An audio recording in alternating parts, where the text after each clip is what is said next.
جب گولی چلتی ہے تو اس کی زد میں کوئی بھی آ سکتا ہے. When there is no other choice left. When there is no other choice left. لوگوں کو پکڑا جا رہا ہے جن کے اوپر یہ کریڈیبل انفارمیشن ہے کہ they are miscreants, they are militants. So اگر وہ یہ کہتے ہیں کہ جی ہمیں ریکورس ٹو جسٹس چاہیے تو پھر آپ جوڈیشری کو ٹارگٹ نہ کریں. جوڈیشری ہوگی تو آپ کو جسٹس ملے گا. ہندوستان کے لیے یا بھارت کے لیے بلوچستان ایک بڑا لیوکریٹو صوبہ ہے. بلوچستان میں جو ٹربولنس بھارت کی وجہ سے مچی ہوئی ہے اس میں بھارت اور اسرائیل کا ایک گٹھ جوڑ ہے. BLA کو یونائٹڈ اسٹیٹس نے ٹیررسٹ ڈکلیئر کیا ہوا ہے. انہوں نے لابیز نہیں اپنی کریٹ کی ہوئی. انہوں نے امریکن لیجسلیٹرز میں, یورپین پارلیمنٹس میں اپنے لوگ رکھے ہوئے ہیں جو ایسی چیزوں کو آگے بڑھنے نہیں دیتے. BLA کتنی ایفرٹ کے بعد ٹیررسٹ آرگنائزیشن ڈکلیئر ہوئی. Pakistan had to really work hard to do. بسم اللہ الرحمن الرحیم. السلام علیکم and very warm welcome to reveal. میں ہوں شہزاد قیوم. ناظرین, بلوچستان میں ریسنٹلی کچھ بہت ہی افسوسناک واقعات رونما ہوئے. دہشت گردوں نے ایک نہایت ہی پلاننگ کے ساتھ, جیسے کہ سیشن جج تھے وہاں پہ عبدالحکیم کاکڑ, ان کو اور ان کے باڈی گارڈ کو شہید کیا. اسی طرح متعدد اور واقعات ہوئے دہشت گردوں کی طرف سے, ان تنظیموں کی طرف سے, جیسے کہ یہ BLA ہے, BLF ہے, BYC ہے. اور سب سے اہم چیز یہ کہ یہ لوگ اس وقت معصوم لوگوں کو بھی نشانہ بنا رہے ہیں. جو وہاں کے لوکلز ہیں ان کو بھی, غیر بلوچوں کو بھی اور لوکلز کو بھی نشانہ بنا رہے ہیں. ہم نے دیکھا کہ 2 خواتین جو کہ ہاسپٹل جا رہی تھیں ان کے اوپر حملہ کیا گیا, اور اسی طرح ابھی ریسنٹلی 2 جو کوریئر کمپنی کے امپلائیز تھے ان کو کڈنیپ کر لیا گیا ہے. And they are asking for ransom. Balochistan کی سیکیورٹی کے حوالے سے اور وہاں پہ جو کاؤنٹر ٹیررزم ایفرٹس اس وقت جاری ہیں, جیسے کہ اس وقت 2 آپریشنز ابھی جاری ہیں سیکیورٹی فورسز کی طرف سے, آپریشن شعبان اور آپریشن العزم, جو کہ جن کے بہت ہی مثبت اور پازیٹیو رزلٹس آ رہے ہیں. بہت سے جو ہیں وہ دہشت گرد وہ جہنم واصل ہو چکے ہیں ان آپریشنز کی وجہ سے. اور ان حالات پہ اور کرنٹ سچویشن پہ ہم مزید بات کرتے ہیں. ہمارے ساتھ بہت ہی رسپیکٹیبل گیسٹ اس وقت موجود ہیں, doctor Salma Malik, who is security analyst and expert strategic affairs, expert in strategic affairs. Thank you so much for joining us, ma'am. بہت شکریہ شہزاد صاحب. اچھا میم, ابھی جیسا کہ میں نے عرض کیا کہ اس وقت 2 آپریشنز آن گوئنگ ہیں سیکورٹی فورسز کی طرف سے, کیونکہ ان لوگوں نے یہ جیسے BLA ہے اور جتنی بھی دہشت گرد تنظیمیں ہیں which are basically puppets, India is actually they have the strings. تو یہ اس وقت جو جتنے بھی وہاں پہ معاملات چل رہے ہیں اور ہم جو کاؤنٹر ان کے ٹیررزم کی ایفرٹس ہیں, جیسے کہ میں نے عرض کیا یہ 2 آپریشن اس وقت جاری ہیں, آپ ان آپریشنز کو کتنا افیکٹو دیکھتی ہیں اور اس کے کیا نتائج اس وقت ہمیں مل رہے ہیں؟ بہت بہت شکریہ شہزاد صاحب. دیکھیں, یہ دونوں آپریشنز جو ہیں یہ کائنیٹک آپریشنز ہیں. معنی یہ کہ اس میں ہم فورس کا استعمال کر رہے ہیں. اور جو آپریشن شعبان ہے وہ تو خاص طور پہ بہت سوچ سمجھ کے کیا گیا, after giving it a lot of thought کہ یہ کیا جائے کہ نہ کیا جائے. کیوں نہ کیا جائے؟ کیونکہ ہمارے اپنے بلوچی بہن بھائی ہیں, اور جب گولی چلتی ہے تو اس کی زد میں کوئی بھی آ سکتا ہے, right. So kinetic operation launch کرنے سے پہلے فوج, حکومت, all the stakeholders they have to think several times, اور وہ بہت سی کنٹینجنسیز پلان کرتے ہیں, بہت سا. اور میرے خیال میں جو لاسٹ ڈچ ایفرٹ ہوتی ہے, نیگوشیٹ کرتے ہیں, they try to appease the people, they try to bring the stakeholders on the table. ہر طرح کی چیز کرنے کے بعد جو میرے خیال میں ورسٹ کیس سیناریو ہوتا ہے وہ یہ ہوتا ہے کہ اب کائنیٹک کیا جائے. اور پھر حکومت اتنی مجبور ہو جاتی ہے, سیکورٹی فورسز اتنی مجبور ہو جاتی ہیں کہ ان کو یہ کرنا پڑتا ہے. When there is no other choice left. When there is no other choice left. تو باوجود اس کے کہ حکومت نے اپنی طرف سے, اور جس میں حکومت جب کہوں گی تو اس میں سول ملٹری مکس ہے, they are on the same page when it comes to Balochistan, چاہے وہ provincial civil military set up ہو یا فیڈرل ہو, چاہے وہ سول لیجسلیٹرز ہوں کہ ملٹری اسٹیک ہولڈرز ہوں. تو یہ ان سب نے بہت ڈیلیبریشن کے بعد اس کو لانچ کیا. آپریشن شعبان جو ہے وہ ہمیں اپ فرنٹ دکھائی دیتا ہے کہ وہاں جو ہے لوگوں کو پکڑا جا رہا ہے جن کے اوپر یہ کریڈیبل انفارمیشن ہے کہ they are miscreants, they are militants. اور کے ساتھ جو آپریشن العزم ہے وہ انٹیلیجنس بیسڈ آپریشن, دونوں IOBs ہیں, بٹ اس کا جو ہے تھوڑا سا دائرہ ہلکا سا اسپیسیفک ہے. ہیونگ سیڈ دیٹ, یہ ساری چیزیں کیوں ہو رہی ہیں, کس وجہ سے ہو رہی ہیں؟ بلوچستان میں ہم نے دیکھا ہے کہ مختلف ٹائمز پہ ویوز آئی ہیں ٹیررزم کی اور ملیٹنسی کی. جیسے ابھی آپ اس کو ٹیررزم کہیں, ملیٹنسی کہیں, آپ اس کو انسرجنسی کہیں, آپ اس کو کہیں کہ سرٹن ایلیمنٹس جو سیشنسٹ مائنڈ سیٹ رکھتے ہیں, تو یہ ساری چیزیں more like terrorists. They are falling in ان کا that جو ماڈس category. آپرینڈی ہے وہ ٹیررزم ہے. They are using terrorism. جیسے آپ نے فرمایا کہ کاکڑ صاحب کی شہادت ہوئی, کوریئر کمپنی کے 2 ملازمین کو پکڑا گیا ہے. اب یہ بچے کتنی عمر کے ہوں گے, ان کے کیا فائنینشیل مالومنٹس ہیں, ہم وہ دیکھ سکتے ہیں کہ یہ کیا پروفائل ہے. Middle class, low middle class income groups, but ان کو پکڑ کے ایک دہشت پھیلائی جا رہی ہے جو کہ سائیکولوجیکل دہشت ہے. ان کو پکڑ کے یہ بتایا جا رہا ہے کہ اگر آپ کسی بھی قسم کی موومنٹ کریں گے تو آپ کی موومنٹ کو ہم تھوارٹ کریں گے. خواتین کو ٹارگٹ کیا جا رہا ہے. کسی زمانے میں کہا جاتا تھا کہ جی جو جنگ ہے اس طرح کی جنگ بھی, اس میں بھی there are some rules by which you fight the war. تو اس میں آپ خواتین کو ٹارگٹ نہیں کریں گے, نان کامبیٹنٹس کو ٹارگٹ نہیں کریں گے. بٹ یہاں ہم دیکھتے ہیں کہ خدا نخواستہ جب ہوتا ہے تو جعفر ایکسپریس کو اٹیک کر دیا جاتا ہے. جب ہوتا ہے جو ویمن یونیورسٹیز ہیں ان کے اوپر اٹیکس کیے گئے ہیں, ریپیٹڈلی کیے گئے ہیں. تو اس طرح کی بہت سی, اس کے علاوہ جو تعلیمی ادارے ہیں وہ انڈر اٹیک ہیں. سیشن جج صاحب پہ اٹیک کرنا یا پھر جوڈیشری پہ اٹیک کرنا نئی بات نہیں ہے. Unfortunately he is the latest victim of that. وہ یہ بتانے کی کوشش ہے کہ ہم جوڈیشری کو بھی نہیں چھوڑیں گے, ہم کسی کو نہیں مانتے. ٹھیک. سو اگر وہ یہ کہتے ہیں کہ جی ہمیں ریکورس ٹو جسٹس چاہیے, تو پھر آپ جوڈیشری کو ٹارگٹ نہ کریں. جوڈیشری ہوگی تو آپ کو جسٹس ملے گا. ٹھیک. بٹ وہ ہر طرح کی ایسی چیزوں کو اٹیک کر رہے ہیں تاکہ جو صوبے کا نظم و نسق ہے وہ مکمل طور پہ تباہ ہو. If I jump your question, تو یہ بیسیکلی تو جو ہمیں نام دکھائی دے رہے ہیں یا جو لوگ دکھائی دے رہے ہیں یہ ہیں تو ہمارے بچے, بٹ ان کے پیچھے جو ہاتھ ہے وہ ایک بڑا ہولناک قسم کا ہاتھ ہے. اچھا, میں اسی طرف آ رہا تھا. آپ نے ابھی یہ 2 چیزیں ابھی آپ نے جو جسٹ شیئرڈ ود اس, ایک تو یہ کہ جو آپ نے کہا کہ یہ جو ان کے پیچھے جو ہاتھ ہیں, ٹھیک ہے. اچھا, سیکنڈلی آپ نے وہ ابھی کاکڑ صاحب کی شہادت کا ذکر کیا. اچھا, ریسنٹلی ابھی BYC نے بڑا یہ جی پروٹیسٹ ہوئی ہے, تو وہ کہ جی یہ فیس لیس ٹرائل ہوا ہے مارنگ بلوچ کا, and you know all that stuff that took place there, کہ جی وہ کچھ ہماری جو international human rights so called organizations ہیں انہوں نے بھی بڑا اس چیز کو بڑا پوائنٹ ریز کی ہے کہ جی یہ میڈیا پہ آگے پیچھے کہ جی یہ ایک فیس لیس. اب دس از the answer actually Y face less trials are taking place. Absolutely. That's the reason. جی بالکل. Because اگر آپ ایک اتنے جو آنریبل ایک جج ہیں, سیشن جج ہیں, ان کو اگر آپ نے اس طرح شہید کیا ہے, اسیسنیٹ کیا ہے, تو obviously everybody needs security. Absolutely. اچھا, دوسرا ایک چیز اہم پراکسیز کی طرف آتے ہیں. پراکسی وار, اس کے اوپر میم تھوڑی سی ذرا could you please shed some light کہ یہ پراکسی وار جس طرح انڈیا اس وقت ادھر very active, you know all these proxies they are funding them, they are supporting them in all aspects, تو اس میں یہ اس کو کس طرح سے ان کو یہ ایگزیکیوٹ کیا جاتا ہے اور اس میں ان کو کیا حاصل ہوتا ہے؟ جی دیکھیے, بلوچستان پاکستان کا سب سے رچ صوبہ ہے in terms of the minerals. ٹھیک.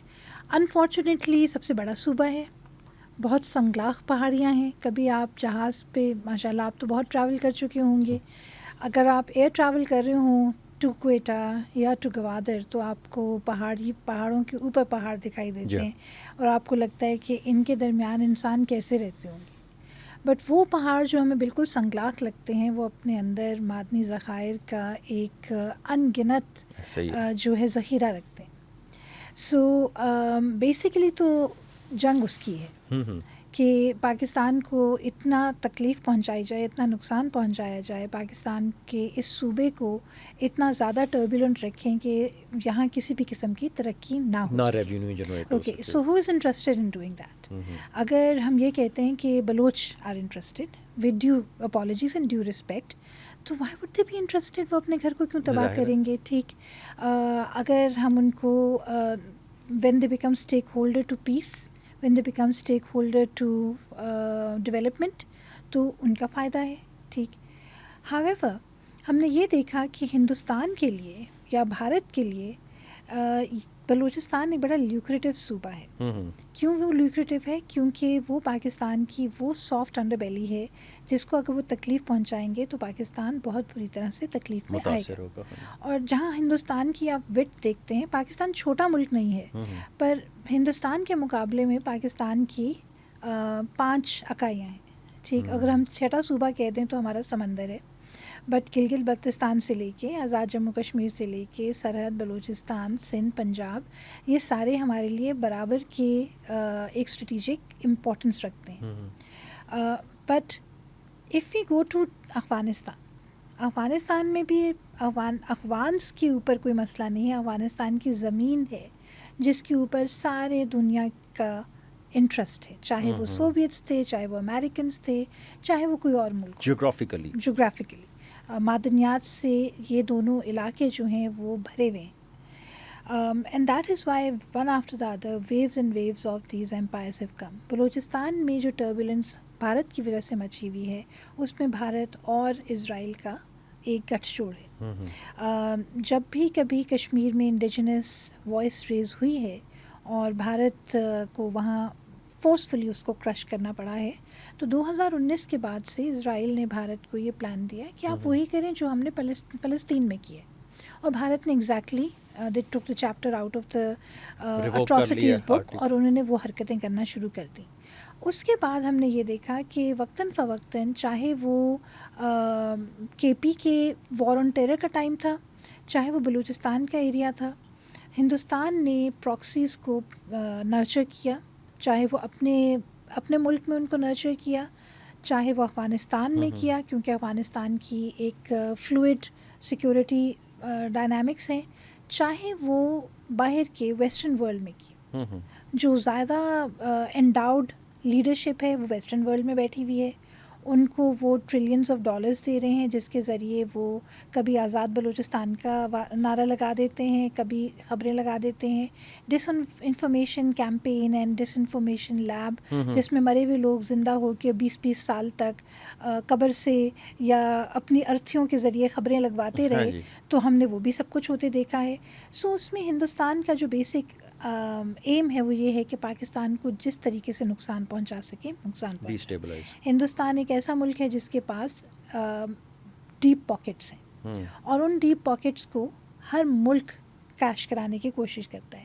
اگر ہم لیگلی دیکھیں تو یو ایس وہاں آتا ہے کہ آپ ہمارے ساتھ ڈیفینس ڈیل کریں. تو وہ جو ڈیپ پاکٹس ہیں وہ پاکستان کو نقصان پہنچانے کی بڑی کارآمد ذریعہ ہیں، جس کے ذریعے جیسے آپ کو میں نے کہا کہ ایک تو یہ ڈس انفارمیشن لیبس بنتی ہیں، کیمپیننگ چلتی ہے، جو روٹھی ہوئی ہماری قیادت ہے جو باہر بیٹھے ہوئے ہیں ان کو یہ بہت اچھے طریقے سے رکھتے ہیں، ان کو ساؤنڈ بائٹس دیتے ہیں، ان کو مختلف جگہوں پہ پچ کرتے ہیں، اس طرح کی ساری چیزیں کرتے رہے ہیں تاکہ اپنی کمزوریوں سے ساری دنیا جو ہے ان کی ڈیفلیکٹ ہو جائے. جو ہندوستان میں ہو رہا ہے لوگ اس پہ غور نہ کریں، پاکستان پہ غور کریں. اور اگر ہم یہ دیکھیں کہ مئی 2025 سے پہلے تک، جب انہوں نے پہلگام کا فالس فلیگ آپریشن کیا ہے، اس سے پہلے تک پاکستان کا جو ایک امیج تھا وہ بڑا گرے ٹائپ کا امیج بنا تھا. آج کا پاکستان وہی ہے جو 2025 مئی سے پہلے کا پاکستان. ٹھیک، nothing has changed.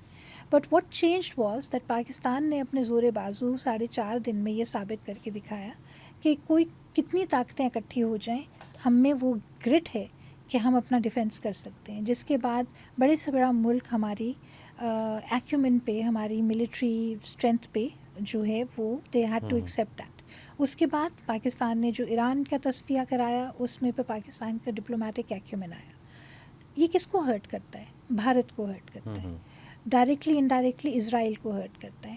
Both of them are join together, اور وہ بلوچستان میں ان گنت فنڈنگ کر رہے ہیں تاکہ وہ بلوچیوں کو پاکستان کے، اور یہ جو یوتھ ہے، دیکھیں ہماری آج کی یوتھ کیا ہے. میرے گھر میں میرا بیٹا ہوا بچہ جو ہے 1 گھنٹے میری بات کرتا ہے اور اگلے گھنٹے میرے خلاف بات کرتا ہے، جب کیونکہ یہ جین زی ہے، ٹھیک، جو یا زیلینیلس ہیں، ان لوگوں کا جو مائنڈ سیٹ ہے. Agreed that there are several things جہاں ہمیں بھی دیکھنا پڑے گا کہ ہماری وہ کون سی کمزوریاں ہیں جن کو کیش کرایا جا رہا ہے، اور یہ نہیں ہے کہ اس کے اوپر ہماری نظر نہیں ہے.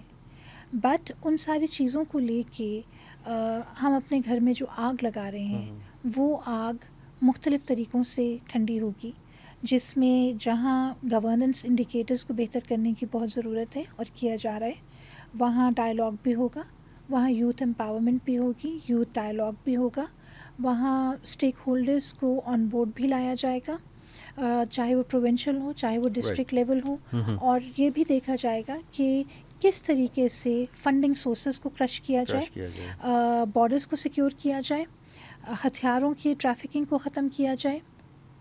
تو بہت ساری چیزیں ہیں جو ہمیں دکھائی دے رہا ہے آپریشن شعبان یا آپریشن العزم کا کائنیٹک فیز، جہاں سیکیورٹی ایکشن چل رہا ہے، تو اس کے پیچھے یہ بہت ساری چیزیں چل رہی ہیں. اچھا ڈاکٹر سلمیٰ، سب سے ایک اور چیز تھوڑا سا ہم زوم آؤٹ کرتے ہیں جی. اور ابھی اس وقت اگر ہم دیکھیں تو ہم نے پاکستان نے ملٹیپل پروفس دیے ہیں، ورلڈ کمیونٹی کے سامنے رکھے ہیں، ڈوزیئرس دیے ہیں، یونائٹڈ نیشن آگے پیچھے اور معاملات، جس میں ایون کے بندے بھی لا کے کلبھوشن یادیو جیسے بٹھا دیا کہ یہ دیکھیں جی یہ اسپائز ہیں، that's what they were planning here and that's how they were carrying out all the terrorist attacks here with their proxies.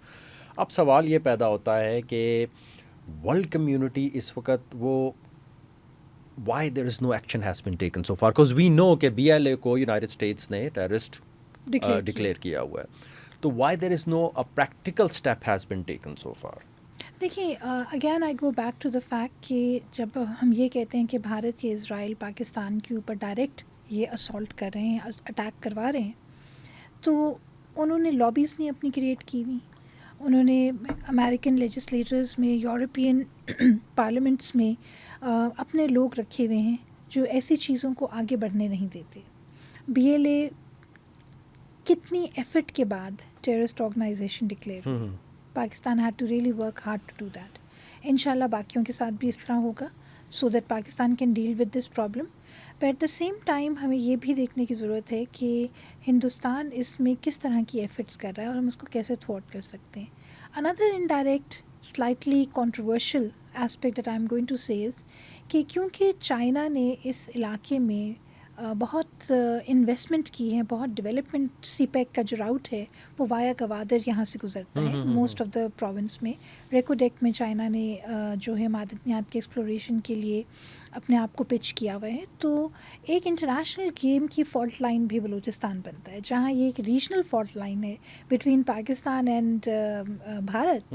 تو یہ ایک انٹرنیشنل فالٹ لائن بھی ہے جس میں یہ بھی دیکھا جا رہا ہے کہ چائنا کو ہم کیسے نقصان پہنچائیں کہ سی پیک کا جو اکنامک کوریڈور ہے وہ کامیاب نہ ہو سکے. اور اس کی کامیابی اگر وہ کامیاب ہو جاتا ہے تو پھر بھارت کی سبکی ہوتی ہے، بھارت کی سبکی ہوتی ہے، تو بہت سارے ویسٹرن ورلڈ کا جو اکنامک کوریڈورز ہیں وہ اس طرح سے کامیاب نہیں ہو پاتے. سو اس کو بھی ٹارگٹ کرنے کے لیے، and that is Y also ہم یہ دیکھتے ہیں کہ جو ویسٹرن ورلڈ ہے وہ ان چیزوں پہ کچھ حد تک خاموش ہے، کیونکہ ان کے اپنے اکنامک انٹرسٹ اس کے اندر بہت بری طرح سے انوالوڈ ہیں. Right, ma'am. Also, if you could please answer this one in English, that would be great, so our audience, Sure. internationally, they could understand. The question is, I'm glad that you raised the point of the CPAC here. CPAC is actually a game changer. We all know that, and we have massive mega projects, CPAC or Recodec, or there are so many other things that are taking place in Balochestan at the moment. Absolutely. How do you see these proxies making negative impact on these development or these mega projects? You see, CPEC, not absolutely, I so agree with you. It's not only a game changer. When you actually look at how China within days and weeks changed the destiny of the places where the CPEC hubs were, it's mind-boggling. You go to Gwadar and you find that in the middle of a fisher folk community, True. A beautiful fisher folk community with a lot of cultural heritage and a lot of raw beauty to it. Absolutely. You have an airport which can cater to any international standards. You have a port that is good enough to do so many things. And Gwadar port proved its worth when the Iran conflict was taking place, where so many ships berthed there to seek security and to seek safe passage, right? So, and then, as I also mentioned previously, that Balochistan by itself is a very resource-rich area. I mean, if we, Allah endows us with this blessing that we can explore our own resources, I think Pakistan would become the biggest world global power. The crucial part is through the resources of Balochistan. The crucial part is the regional connectivity as Absolutely. well, right? And then the regional connectivity. And as I was mentioning to you in Urdu previously, the economic corridors, the regional connectivity, Pakistan is a pivotal as well as a zipper state, which is not only a connection between South Asia, Central Asia, Gulf, Middle East. It is right on dot of so much happening in the world. Right. And mashallah, Pakistan has realized, it always had realized, but I think it's a renewed confidence that our country has since 2025 May, that we can do our own bidding. And alhamdulillah and inshallah, if all goes well, these select miscreants would be dealt with. India's evil designs against Pakistan Nefarious designs would be thwarted. And I think the only point where Pakistan kind of lacks is the type of external outreach and deep access that India has into the global media, where it is sitting like a virus for a very long time. You think we are not reaching properly? You see, Pakistan has now started to learn the game, right? If we look back and we just one case of disinformation lab and the campaign that we had, that was just one tip of the iceberg. True. And if you just look at that case study, you realize the depth and the volume of how deeply entrenched India's nefarious interest and designs were in maligning Pakistan's image globally. True. And that is just one case study. There's several. And the amount of money that they were pouring into it. And obviously that was not just Indian money. There is Israeli money. And there are the lobbies money, which are deeply situated in Western capitals, in every capital, in the Middle Eastern capitals, to look after India's interest and to bring Pakistan down. Right, ma'am. Also, social media, when we talk about, you just talked about reaching out, worldwide and, bringing our narrative, the truth, the actual picture to the world community. Now, social media is one of the bridges which is actually, joining people all over the world. The problem is that there are so many negative elements. They are also using this particular platform. True. Or multiple platforms. The problem is that they are actually using it, even recruiting some people. Absolutely. For example, in Balochestan it's happening. And then you have a lot of other, things they are taking place. They're brainwashing the innocent youth, and then they are molding them towards their, or agendas. And then they're using them, even females. That's a really worrisome situation there, How do you see we can actually counter these negative efforts which are being made by all these proxies and all these terrorists on social media? You see, these things are symptomatic. Yet, having said that these are symptomatic, these symptoms are pretty square. True.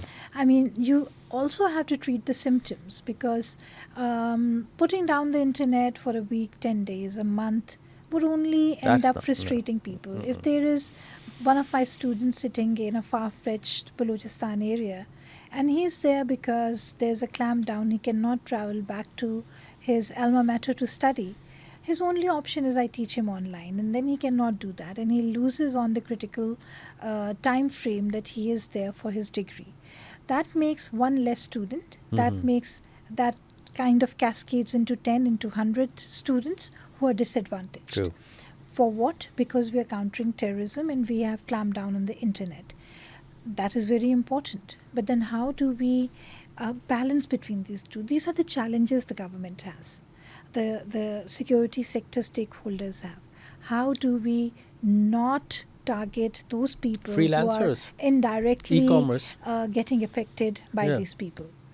If they open the internet, then you have... But fascinatingly, the miscreants have satellite phones. They have direct access to the most expensive means of communication, which my students don't. So basically, they are not really dependent on the type of resources that I'm using. How do they have this money? They have this money because the connections which are which are actually sponsoring them are so strong and deep, and they have such deep pockets that those connections are really working in that direction. So it's a major challenge for any security sector stakeholder as to how the balance between the genuine effectees and the miscreants, and how do we provide for them and kind of starve the miscreants. The second challenge, and especially that happens when you are fighting an internal war, the second challenge that happens is there could be several people who are not part of this nefarious design or nefarious actions willingly. Can we win them back? Are there any good people who can actually revert back to their old normal lives if given a positive chance to step back, to de-radicalize and become good people, people who participate in the development of the state? So we have to look at that as well. Then we also have to look at the fact that we need to protect our institutions, the infrastructure. There's a need for development. There's a need for economic injection. You have at one hand the miscreants being provided a lot of money, and then you have at the other hand a province which is scarcely populated, which is spread out, where you have to, if you need to provide them with electricity or the gas connection, providing the gas and electricity to a home is the least bit of the problem. Providing the connection is the biggest problem. It takes a lot of money, and one IED explosion and everything is gone. Everything is right? gone, yeah. So the challenges keep mounting for that. That's a slow bleed approach our adversary is using against us. So I think the government, the stakeholders have to think out of the box. Can they do solar? Can they actually provide remote ways of engaging with the youth? Can they actually, through the local leadership, give this message to the miscreants that if you step back and you try to reclaim your positive life, there's a positive promise for you? So there's a need to do that. But then again, how the government would actually counter these aspects at an international level is also a massive challenge. So it's a multiple front war, Right. and they have to do Right, that. you just talked about the energy. I'm glad you brought it up because we know that there is an IT hub actually Yes. in Balochestan, and I was reading it the other day. They have state-of-the-art equipments there, and it's actually solar operated.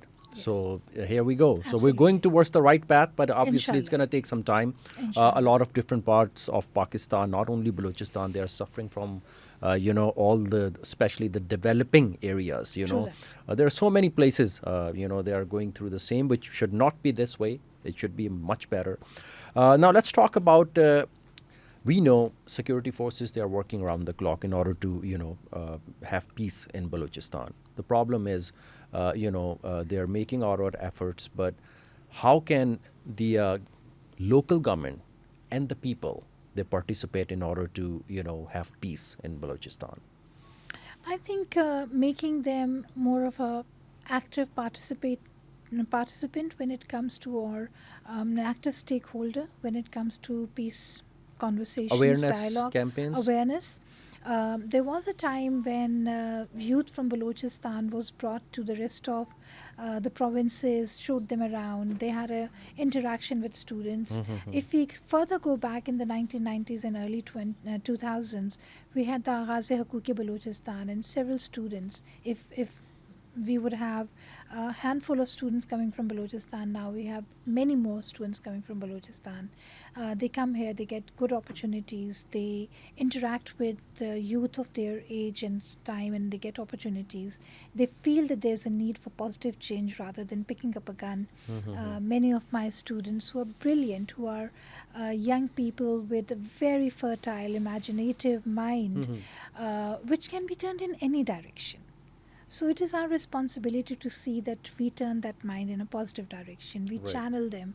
We channel their energies into something which is going to give them a promise for the future. And the promise for the future would only happen if we make Balochistan an area which is actually a hub of opportunity. True. As you talked about this particular IT hub, I've been to Kawada several times, and there's a Pak China business center, which is now with the University of Balochestan because it is being utilized. It is actually something worth seeing, because when the port was being developed, the Pakistani and the Chinese stakeholders, they sat together and they decided what type of human resource do we require. And they said that if the port has to develop, we need truckers. So they have a truckers lab. They thought that if there are more people coming here, we need a hotel. So there's a hotel management attachment to that. And several other things, polytechnic, right, or the vocational thing. Give them hands-on training. Then there's a fisher folk community. The mainland Balochistan has a very different culture from the coastal Balochistan. And we have to harness and look at the interest of all communities involved. The fisher folk, we need to realize the plights of the fisher folk. The development does not have to be at the cost of the local communities. The development has to be with the local communities in mind. Absolutely. So we have to tailor any governance, any development model that caters first to those stakeholders, and then it helps us, right? And that adds to the beauty. You have to go to Balochistan, travel the Makran Coastal Highway, you go to the mud volcanoes, right? You see the Hanglaj Mata Temple. You look at the Sphinx that is there. You look at the Princess of Hope. There's a whole avenue of tourism there. It's such a beautiful place. It's beautiful, gorgeous. We need to maintain the beauty, pristine beauty of that place. The beautiful turtle islands, as well as the shores, Victoria Hut. There's so many things that Balochistan has to offer to the people. Right. And we are unaware. Absolutely. Ma'am, let me ask you, the Pakistan and Afghanistan's relations right now, they are at a very, very weird turn at the moment. When we look at the past, we had done so much for Afghanistan, and, we hosted their refugees. They're still in Pakistan, I think we have done everything a neighbor could do in order to, have them live a good life, or like I said, that there were like millions of them here in Pakistan as well. They're still here. Question is, after all this episode, we are not in very good terms with them, because they are actually, supporting our enemies. They are doing everything. Their land has been used by all these terrorists. They're getting trained there. They're getting support there. They're getting weapons from there. Now, question is that we have a long border with Afghanistan. How it will impact specifically or particularly Balochistan border or the other parts, where we have a border with them? I'm so glad that you've asked this question. You can never have peace in your country if you have turbulent borders, right? And turbulent borders, primarily when you have a conflict zone right next to you. Afghanistan, if you look at the Taliban regime in Afghanistan, when they took control of Kabul with the understanding and the blessings of Americans who wanted a safe passage out of Afghanistan, and further down the history, if we see, Pakistan would keep telling the Americans and the forces, Western forces, that you cannot isolate the Taliban or take them out of the picture. You have to negotiate with them to make a more stable and a viable Afghanistan in future. They were not interested. For 20 years, the military-industrial complex of the Western world kept on cooking up stories so that they can perpetuate a conflict. After 20 years of wasteful exercise in killing umpteenth people, they decide to come out. Pakistan keeps telling them, agreed that we will work to help you out with a safe passage, but leave some semblance of normalcy as well as stability in Afghanistan. The shortest and the easiest exit way out for the Americans was negotiate with the same Taliban whom they'd been trying to kill for the last 20 years. They did that, went away. What did the Taliban say? The first address was, we are not going to harbor our space for any nefarious designs against a neighboring country or any other country. We will not allow any miscreants to use our soil against our neighbors or any friendly state or any other state. And that's exactly the breach that they did. And because you have so many grey zones in Afghanistan, which Pakistan keeps telling the Afghan regime about. Not only did that make KP a very unstable space once again, after the government and the military stakeholders had done a lot to maintain control, that same space is being used to bring in weapons, terrorists, contraband items, which sell in the market and funds and fuels the insurgency, and so many other things. So it's actually a three-front war on the western border that Pakistan is fighting. And we are not talking about the eastern border with India. It is the Afghan regime Pakistan has been trying to convince. Yep. It is the fitna al-Khawarij that Pakistan has been trying to handle, and then the Balochistán thing. So it has been a very difficult situation for the security forces to how do they handle this. And again, there have been dialogues, there have been conversations, there have been negotiations with the Afghan government, and each time they come up with a very innocent looking face and say, we can't do anything. We have sent delegations. Yep.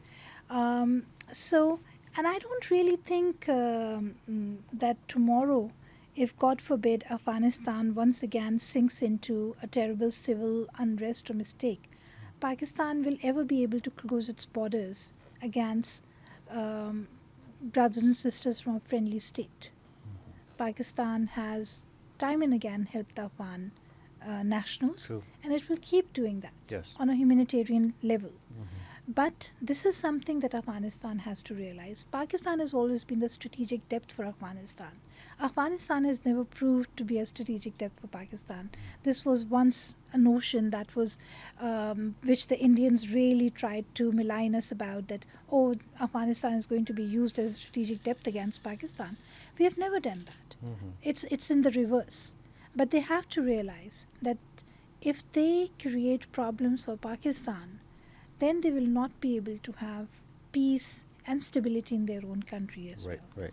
Because it's a two-way traffic. Absolutely. Dr. Salma, thank you so much. Greatly appreciate your time here today. So, folks, here's the conclusion of today's conversation. What's happening is that India really knows for a fact that they cannot win when it comes to a war with Pakistan, a conventional war.